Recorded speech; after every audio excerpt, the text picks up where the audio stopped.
या घडीची महत्त्वाची बातमी, दाऊदचा साथीदार डोला करीम विरोधात लवकरच रेड कॉर्नर नोटीस जारी केली जाणार आहे। डोला करीम आणि त्याच्या मुलाविरोधात लवकरच ही नोटीस जारी केली जाईल। वर्षभरात तब्बल 1000 कोटींचे ड्रग्ज त्याची तस्करी केल्याचा आरोप त्याच्यावर करण्यात आला आणि त्यामुळे आता दाऊदच्या मुलाविरोधात रेड कॉर्नरची नोटीस जारी केली जाणार आहे।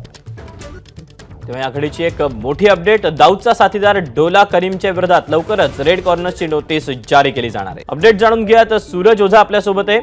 सूरज, लवकरच डोला करीम आणि त्याच्या मुलाविरोधात ही रेड कॉर्नर नोटीस जारी केली जाणार आहे असं समजतंय, काय अपडेट मिळतात?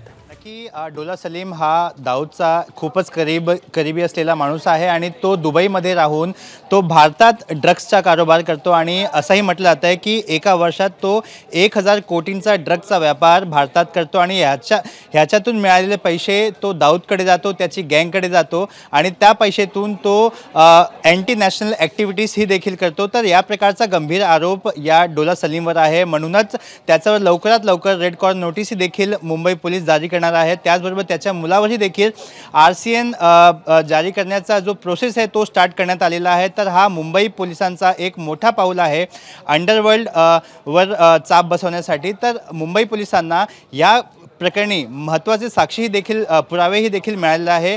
हा संपूर्ण प्रकरण सांगली येथे एका ड्रग फॅक्टरी बस्ट केल्यानंतर उघडकीस आली होती आणि त्यात सलीम डोला याचं नाव आला होता। सलीम डोला याच्या आधी एका छोट्या घरात राहत होता, मात्र त्याला दाऊदची साथ मिळाली आणि तो भारतातून पळून दुबई येथे गेला आणि तिथे तो दाऊदसाठी ड्रग्सचा काम करायला सुरुवात केली। सूरज, धन्यवाद दिलेल्या सगळ्या सविस्तर माहितीबद्दल।